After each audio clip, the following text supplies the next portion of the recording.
Presiden AS Donald Trump merespons peringatan pemimpin tertinggi Iran Ayatollah Ali Khamenei yang menyebut serangan AS bisa memicu perang regional.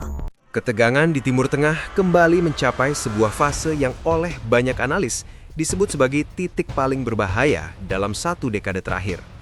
Ini bukan lagi sekadar perang pernyataan, bukan pula hanya adu simbol kekuatan. Yang sedang terjadi adalah pertemuan antara diplomasi terakhir, tekanan militer maksimal, dan kalkulasi strategis yang dimainkan dengan margin kesalahan yang sangat tipis. Dunia seolah sedang berdiri di tepi jurang, menunggu apakah satu langkah kecil akan membawa semua pihak mundur, atau justru menjatuhkan kawasan ini ke dalam konflik besar yang tak bisa lagi dikendalikan. Di tengah raungan mesin kapal perang dan pernyataan keras para pemimpin dunia, satu pertanyaan besar menggantung di udara. Apakah dunia sedang menyaksikan upaya terakhir untuk menahan perang besar, atau justru sedang menghitung mundur detik-detik menuju ledakan konflik terbuka? Saat banyak negara sibuk memamerkan kekuatan militernya, sebuah langkah tak terduga justru datang dari Doha. Tanpa sorotan besar media, Perdana Menteri sekaligus Menteri Luar Negeri Qatar terbang ke Teheran dalam sebuah kunjungan yang nyaris senyap namun syarat dengan makna strategis. Lawatan ini bukan kunjungan seremonial atau simbolik.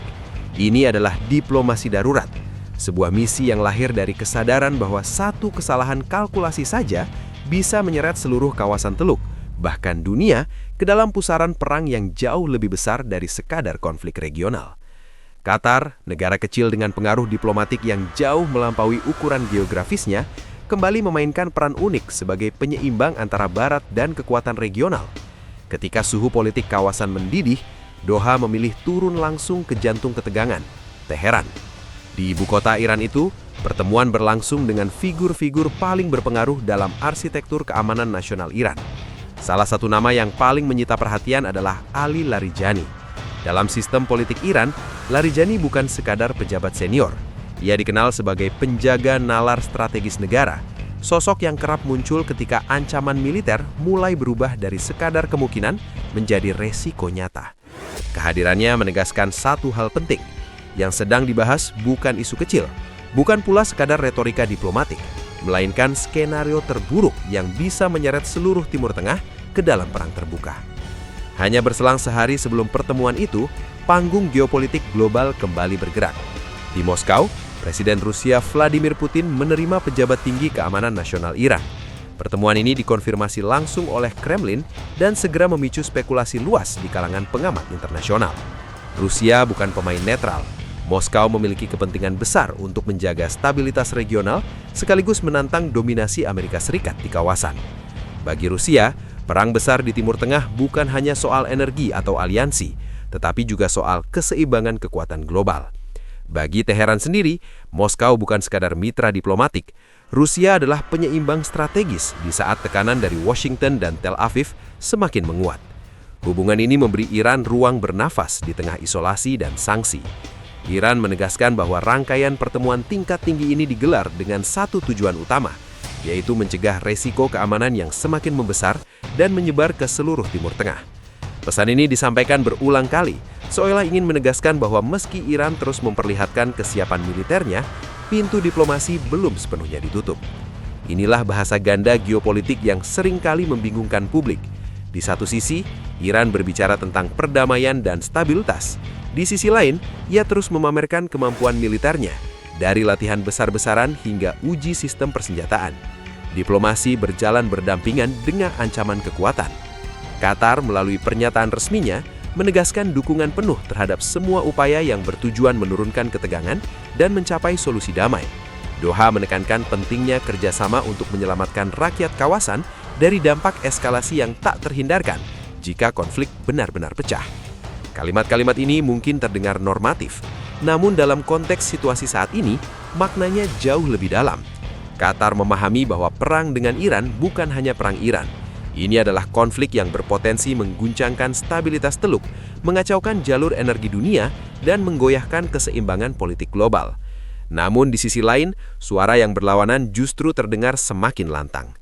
Arab Saudi, sekutu utama Amerika Serikat di kawasan, dilaporkan mendorong pendekatan yang jauh lebih keras.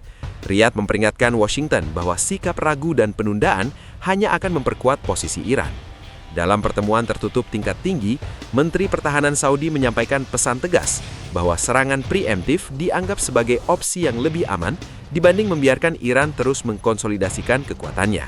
Pandangan ini menunjukkan betapa dalamnya jurang perbedaan strategi di antara negara-negara Teluk sendiri.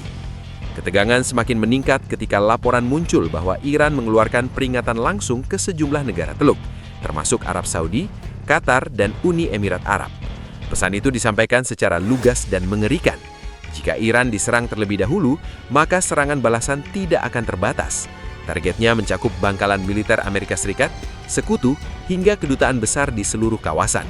Ini bukan ancaman simbolik. Ini adalah peringatan strategis yang dirancang untuk menimbulkan efek gentar dan memaksa lawan berpikir dua kali. Di Washington, diskusi internal dilaporkan telah bergeser secara signifikan. Jika sebelumnya perdebatan berkisar apakah serangan militer diperlukan, kini fokusnya disebut hanya tinggal waktu dan skala.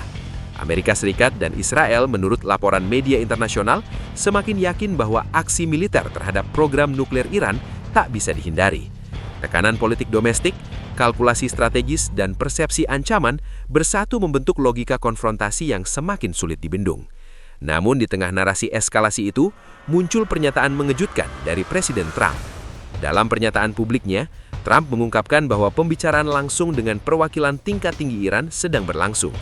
Ia berbicara dengan gaya khasnya, penuh ambiguitas dan kontradiksi. Di satu sisi, Trump memerintahkan pengerahan armada besar dan kapal-kapal tempur ke kawasan. Di sisi lain, ia menegaskan harapannya agar Iran mau bernegosiasi dan mencapai kesepakatan yang dapat diterima semua pihak. Trump menekankan bahwa kesepakatan tanpa senjata nuklir adalah jalan terbaik. Namun, ia sendiri mengaku ragu apakah Iran benar-benar akan menempuh jalan itu. Pernyataan ini mencerminkan dilema klasik Amerika Serikat, menggunakan tekanan maksimal untuk memaksa diplomasi sambil bersiap menghadapi kemungkinan terburuk. Strategi ini beresiko tinggi karena setiap langkah salah bisa dengan cepat berubah menjadi konflik terbuka. Di tengah ketegangan geopolitik tersebut, rangkaian peristiwa lain di Iran menambah suasana mencekam.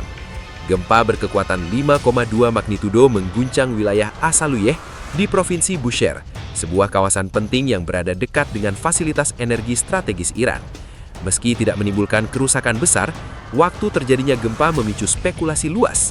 Media sosial Iran dipenuhi teori yang mengaitkan gempa dengan uji coba misil dan aktivitas militer intensif. Video peluncuran misil dan latihan pasukan Garda Revolusi Iran disandingkan dengan laporan seismik, menciptakan narasi bahwa tanah Iran sendiri bergetar akibat persiapan perang.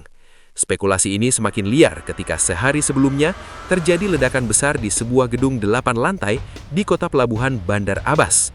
Ledakan itu menewaskan setidaknya 1 orang dan melukai belasan lainnya.